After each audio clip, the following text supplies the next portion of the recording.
Hello, Bison Band. Welcome to the composition project, the rhythm version, rhythm and tempo specifically. I've combined both into this assignment because I think that they are very important to discuss together. What are we going to produce with this assignment? So we're going to use the 16 measure long harmony, melody, and bass that you produced in the previous Chrome Lab Songmaker assignment, and we're going to be adding a rhythm or a percussion part to it, and we may adjust the tempo or speed to find a new one that best fits our song. That choice will be up to you. The finished link that has all of those components on it, melody, harmony, bass, and rhythm, and possibly your adjusted tempo, are going to be uploaded into Google Classroom for the base project assignment and saved on your Chrome Lab Songmaker links Google Doc, because you will need it for the next phase of our assignment after this. I have instructions on how to save and submit that if you'd like the refresher. Now, I have 5 major points of what we're going to be learning in this assignment. Number 1, to identify notes that are on the beat as well as those that are off the beat, which we in music call syncopated. We'll talk about that later on in the assignment. We're going to, number 2, identify and create different rhythm phrase patterns. We've been using phrases in a 4-measure in 4 combined measures way for harmony, bass, and your melody. However, rhythm, we're going to think about phrase a little bit differently because we're going to be thinking about it individually in phrases, as well as how are we going to combine those phrases into our 16 measure long song. We are going to learn the role of pitched, semi-pitched, and non-pitched percussion instruments. The percussion family is large. There are many different members. We're going to learn about terms and metronome ranges for tempo and the effects that tempo has on the energy or the emotion of a piece of music. Now, let's do some definitions first today.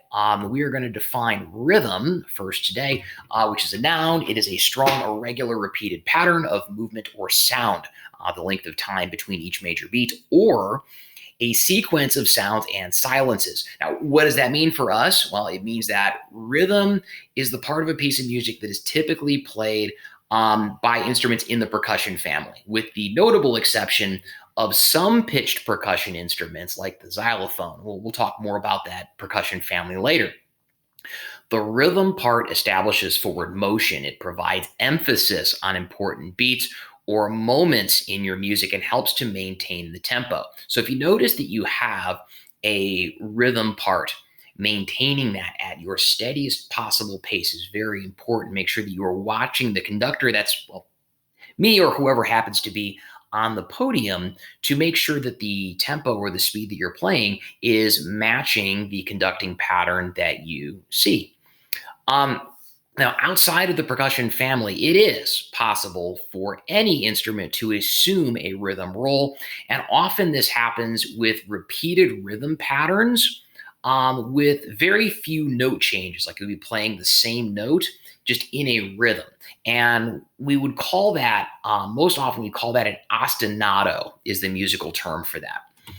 Now, a definition of a tempo, which is also a noun, and is the speed at which a piece of music is or should be played. It's also the rate of motion of an activity. And what that means is that tempo is the speed that you will play a piece of music. And this is expressed either with words, which is a tempo description, or with tempo markings that refer to beats per minute on your metronome. Think back to your repertoire report. We actually use both of those or look for those as a part of our research looking at our sheet music. This is your opportunity to set those items in your composition. Now, the tempo of the piece of music can have a significant impact on the energy or emotion of the music, as I think you'll hear today, just by making it faster or slower. Now, in music, very commonly, you will see a tempo description, and we have some action required here for this step. And usually that description will be a word. And we have several, actually many, I should say many, agreed upon words in music that refer to a range of tempos, and by tempos, I'm referring here to beats per minute on your metronome. And what I've listed here is the definition of each of these tempo descriptors, as well as a range of beats per minute. So if you don't see this beats per minute listed on a piece of music and you only see the word, this will give you an idea of about what that range is expected to be. So, for example, largo, which is slow or broadly as a definition, is 40 to 60 beats per minute. Moving up here, skipping ahead, andante, which is a walking tempo, is 76 to 108. Allegro, which is fast, quick, and bright, 120 to 156. And presto, woo, really fast, 160 to 200. That is very, very fast. Beats per minute. Now, there are other tempo words out there. I just listed some of the most common. The other ones fill in some of the gaps, and some of them even overlap between these. Now, the action step is that we're going to take, before we add any notes into our rhythm, just take the melody, harmony, and bass that we have from our previous project, and we're going to experiment with different tempos to find the one that best fits our individual song. So I have in a Chrome Lab my song. And this one I chose for my bass line, the root third, fifth, third pattern for this. Now, the tempo that it starts at for us is 120. I've moved this, so I can't go back to that. You'll notice once you change it off of 120, for some reason, it won't ever let you go back, but 121 is awfully close. So this is what it sounds like originally.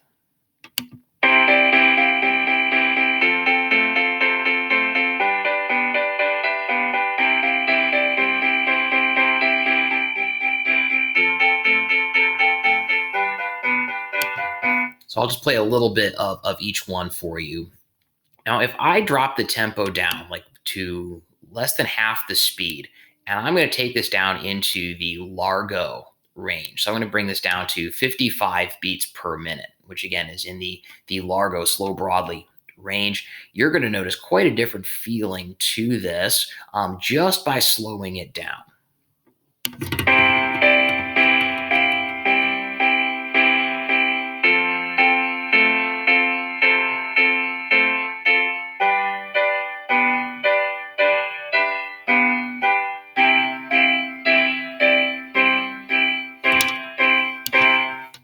So automatically, by slowing this down, it certainly becomes more thoughtful in the sound of the song. It definitely has a lower energy level to it, listening to it. I feel like this is probably a little bit slower than I'd like to go, but if you're aiming for a ballad, this is a perfect place to look in your tempo range. I'm going to move this up into the andante, which is actually, we would call this a walking tempo range. I'm going to move this up to about 80 beats a minute. I'll call this 82 here. And you're going to notice it's going to go noticeably faster, but still a little bit on the slow side.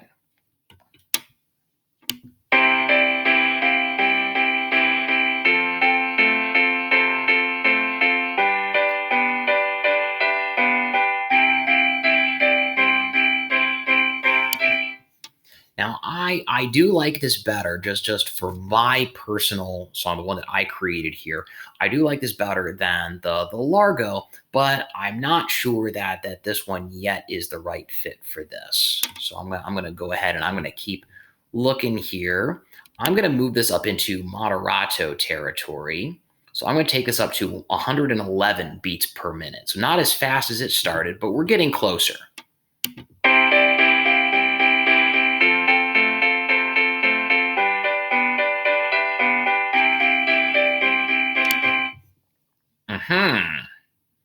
Getting there.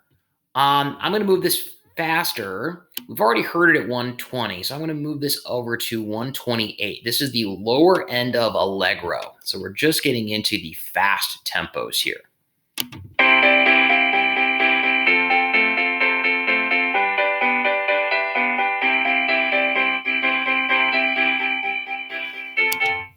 Now, I really like this one. I think I'm going to come back to this one maybe, but we should continue to explore and to hear the impacts of the faster tempos. I'm going to move this up now into the faster end of Allegro. So about 150 beats per minute here, almost the top of the Allegro range.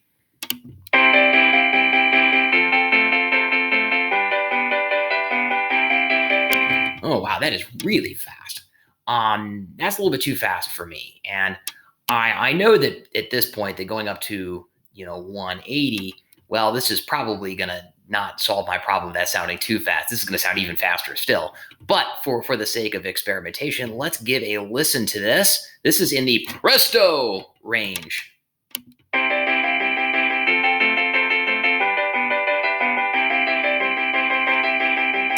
Now, that doesn't fit my particular melody, but maybe it fits yours. It's just going to depend on what you created.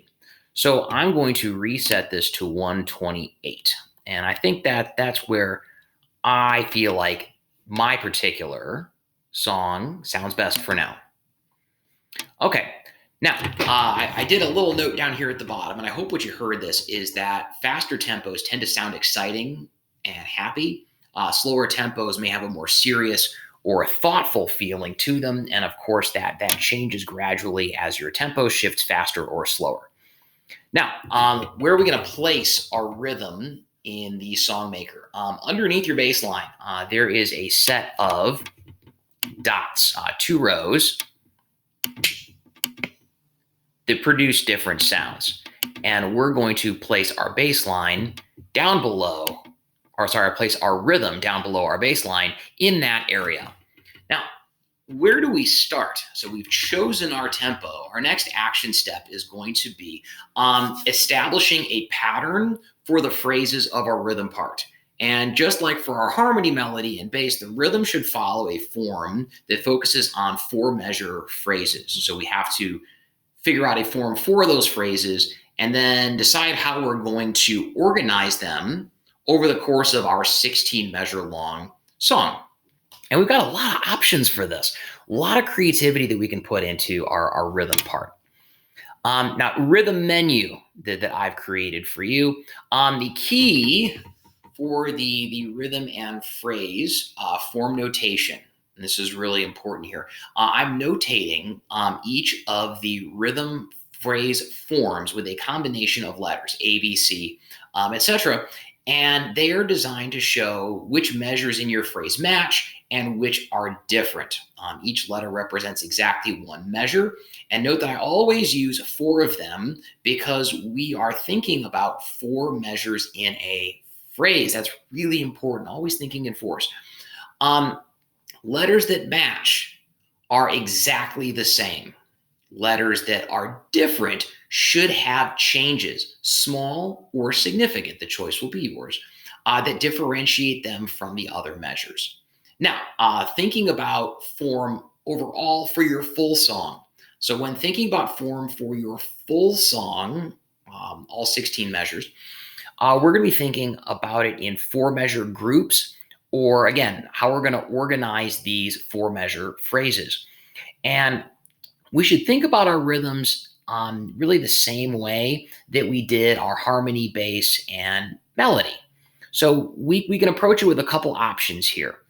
Number 1 is using the same 4-measure rhythm phrase in your entire song. So you could, if you found a rhythm phrase that you really liked, you could repeat it 4 times over the course of your 16 measures.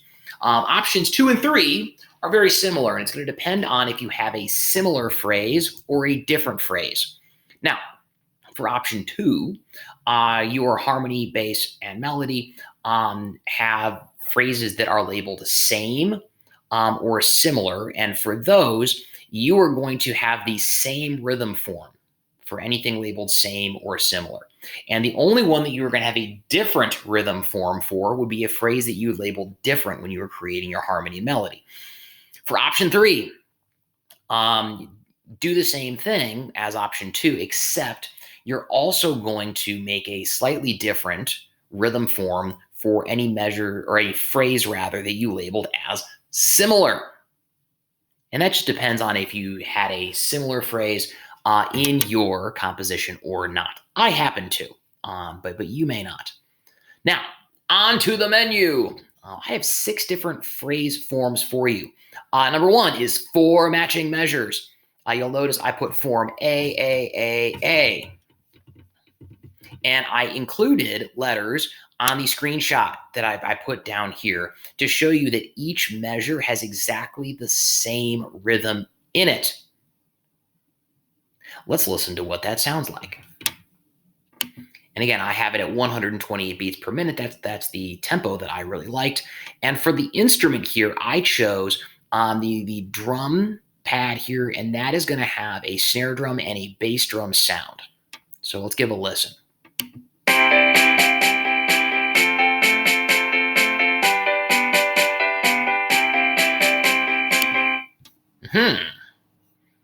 So all 4 measures are the same for phrase form number 1.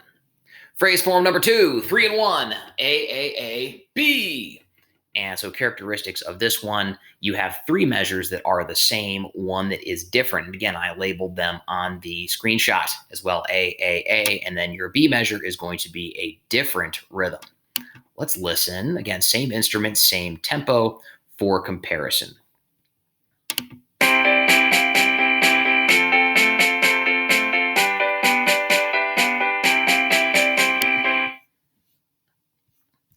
And let's take a look at phrase form number 3, 2 and 2.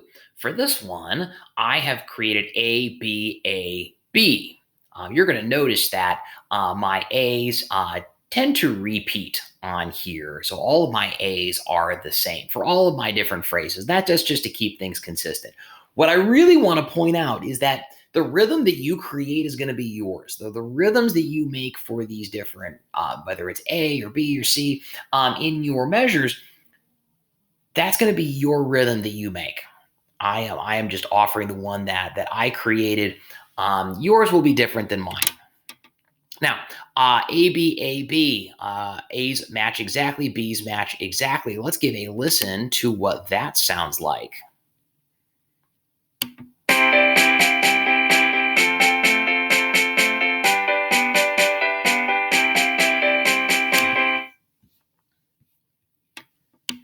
And scrolling down, rhythm phrase number 4, a variation called 2 and 2 variation, A, B, C.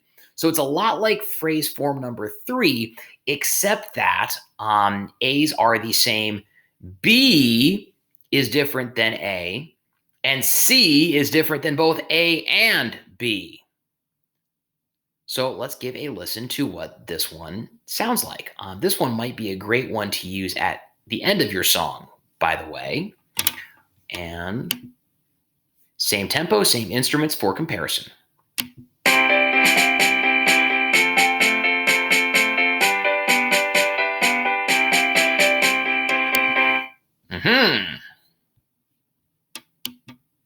Now, scrolling down here to the next page, I got 2 more to share with you. Phrase form number 5, unmatched pairs, which is A, B. So again, first 2 measures match exactly, and then measures 3 and 4 match exactly. Let's give a listen to this. And again, I labeled it on your Google Doc as well. And again, same tempo, same instrument.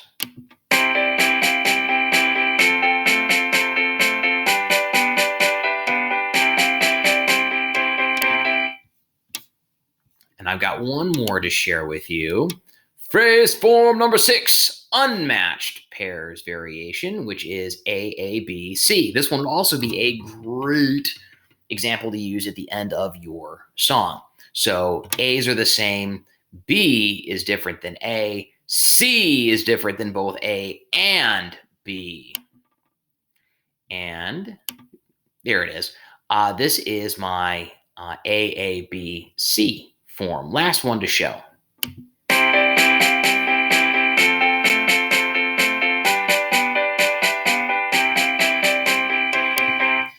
And very important to point out that, again, the rhythms that you create for your measures will be different than mine. This is just what I'm sharing with you. You do not need to use these. You can create your own. Now, instead we talk about on the beat versus on the beat. And this is a user's guide to syncopation, which is a noun. It is shifting in the normal accent or emphasis placed on the typically weaker or unaccented beats. So as you design your rhythm patterns, you should experiment with using rhythms that focus on the beat as well as those that are syncopated or off the beat. So try both. Syncopated rhythms rely on notes that are on the and or second eighth note of each beat. Let's discuss how to create rhythms that are on the beat and those that are syncopated or off the beat. Now, whether you choose to create your rhythms that are on the beat or syncopated, you should continue with that choice throughout your composition. So choose either focusing on the beat or choose focusing on off the beat for syncopation. Consistency helps to tie your piece together. Now, on the beat, ChromeLabs SongMaker, each beat is 2 squares or rhythm dots long. The first rhythm dot of each pair is the beat. The below is an image of the top and bottom rows of the rhythm section on the beat. So you'll see that the triangle and the circle are on the first dot and then empty. First dots are filled in, empty. First dots are filled in, empty. And you can see the little dot there that's not covered. This is what on the beat looks like. Now, this would be in your music notation. This would be what quarter notes look like. Now, an example of a group of measures using on the beat rhythms might look like this, and you'll recognize this from our above rhythm form examples. The bass line or the bass notes, the circles, the lower sounding percussion part are typically on rhythm dots 1 and 5. So at the beginning and then halfway through. Our notes in the top part or the higher sounding part typically are on the odd numbered dots 1, 3, and 5, or 1, 3, 5, and 7. Of course, you can fill them in a little bit. I did here too. That's like having 2 eighth notes in a row, but they will start a pattern on the 1, 3, 5, or 7 dot in the measure before adding an extra note after it, which is what I did here. Now, off the beat or syncopated in ChromeLabs SongMaker is the second dot of each pair. And it would be also in music notation, it would be the second eighth note of each beat, because there's 2 eighth notes in a beat. When counting the rhythm on a piece of sheet music, we would call this the and of the beat, which we would notate in music with a plus sign. Creating rhythms that focus on the and provides a syncopated or off the beat feeling. And I drew an image of a syncopated rhythm below. The first dot is empty. The second dot is filled in with both the higher and lower notes. Now, I included an example of a syncopated rhythm down below where I do start it on the first beat. However, you'll notice that the rest of my triangles are all on the second eighth note of each beat after that. By having the majority of my triangles, the higher percussion part, on the second dot or the second eighth note of each beat, that would give it a syncopated sound. I would also note in here that your bass drum or your bass notes, the lower sounding percussion part, typically would focus on the third and seventh beats, or beats 2 and 4 in your measure of sheet music. And you can see that above that I have added this in on 2 and on the 4, or actually the third beat and the 7th dot. And I added one extra one just for fun on the 6th one to add a little bit of an extra syncopated feel to it. But the 3rd and 7th dots are primarily where you're going to place your lower sounding notes to achieve a syncopated sound. Now, creating your rhythms. The rhythms that you create should be your own. But should fit the following criteria. Include both top and bottom dots in your rhythm part. So you need both the higher sounding and lower sounding percussion parts. Decide if you will focus on the beat or syncopated and stick with it throughout. Should, number 3, fit the phrase forms above. So make sure you are using the menu of phrase forms and then organizing it based on the overall form of your song. Be careful of creating a percussion part that is too busy, meaning you fill in like almost all the dots. That's just too much. And have too many notes. This is especially true of the lower sounding rhythm dots. It's very easy to get too heavy with those. Notice that I use those sparingly. Typically, you will need to add more notes for faster tempos and fewer notes. You need more notes for slower tempos and fewer notes for faster tempos. Do some listening to find the right balance. Now, what do I mean by that? Fewer notes versus more notes. I have a couple examples here. I have let's see, here it is.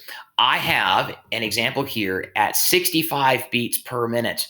So it's going to be on the slower side of things. And I have, to help us keep the tempo here, added in quite a few notes in the upper higher sounding percussion part. You'll notice that all the triangles. And I have this one set on a different instrument here. I've got it on the electronic drum set for this. So the synthesizer.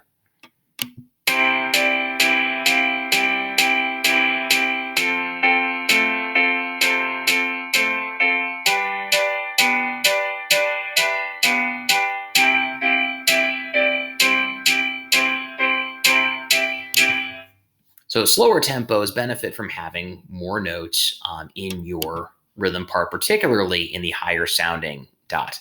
Now, moving into the next one, I have a pattern with a few less notes in it because I have a little faster tempo. I'm up to 79 beats per minute here. By the way, this one and the previous one, these are both on the beat examples for the most part here.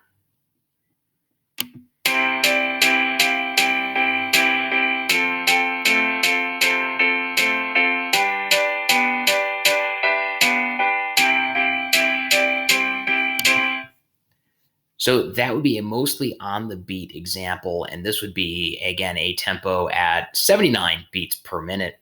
Now, what happens if I'm going faster? I have a syncopated example here that I created for you, focusing off the beat for some of it. And I've moved the tempo up to 100 beats per minute.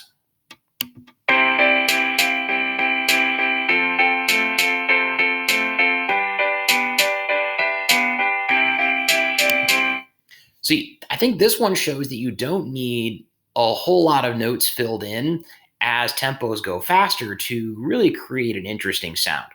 One more here, going faster still. And again, I have a syncopated style for you here. Lots of notes that are on the ands of their beats.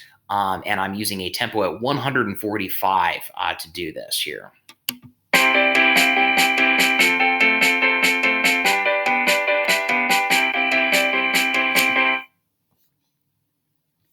So the faster you're going, perhaps the fewer notes you need. The slower you go, you may need to fill in more to have it fit with the style of your piece.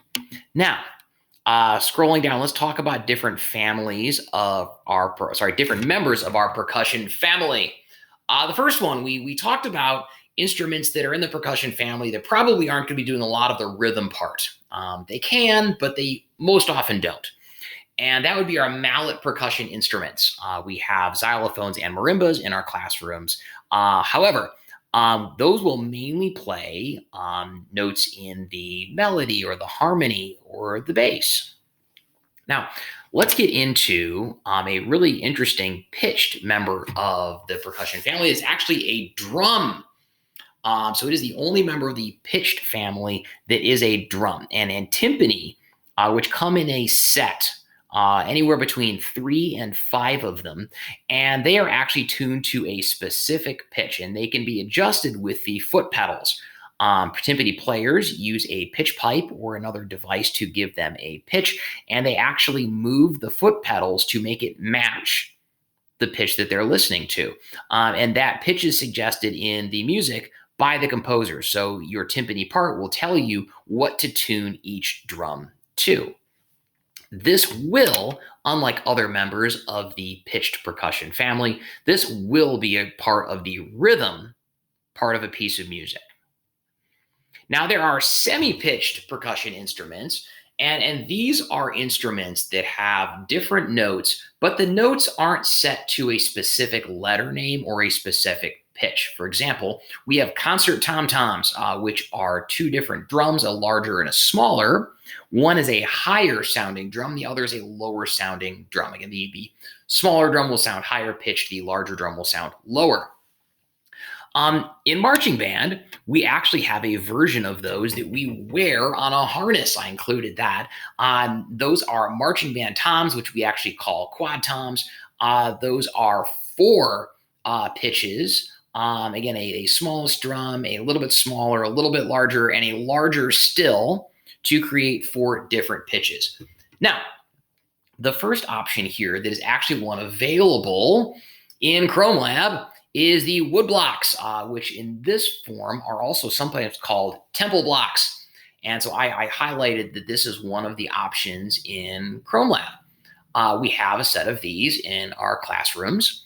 And then down below that, we have a set of drums called congas. And these, again, are a high and low pitched instrument. They function a lot like our tom-toms in that the larger instrument is a lower sound and the smaller instrument is a higher sound. These are also an option in ChromeLab Songmaker. Now scrolling down here, let's get into our non-pitched percussion family members. And for these, you may have a drum like the snare drum, which is here. Again, that is a ChromeLab option paired up with the bass drum, which is the lower sounding drum there. These instruments can be adjusted, but they're not going to be tuned to a specific letter name in your music. And these are paired together in 2 different versions. There is an electronic drum version that has both the snare and a bass. You've heard me use both this one and the other one, which is a version that synthesizes a more like a natural sounding snare drum and bass drum. Now, also part of the non-pitched percussion family are auxiliary instruments, which are instruments that provide sound effects. Examples of those, which are not available to be used in ChromeLab, but it'd be cool if we could, are crash cymbals and tambourines, which I have on here. Now, choosing an instrument for your composition. So with these 4 different options, after you created your rhythm, go ahead and try different instruments to see which one you like the best. And so, for example, here, if I was to go to one of my rhythm patterns, I have it set on the drum option now, which is the snare drum and bass drum. And it would sound like this.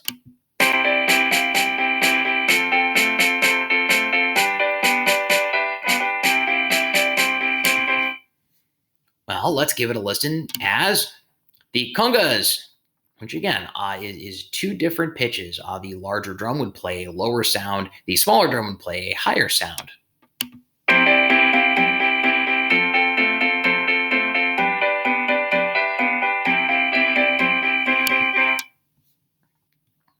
Next, we have the synthesized snare drum and bass drum. These are what the electronic drums you often hear in pop music sound like.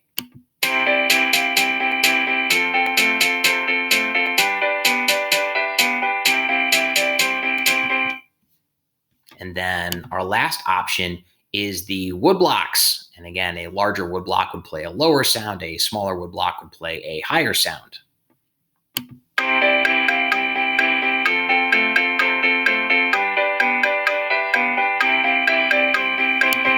So choose a percussion sound that you think fits well with the rhythm that you created and with your melody. I happen to like the snare drum and bass drum.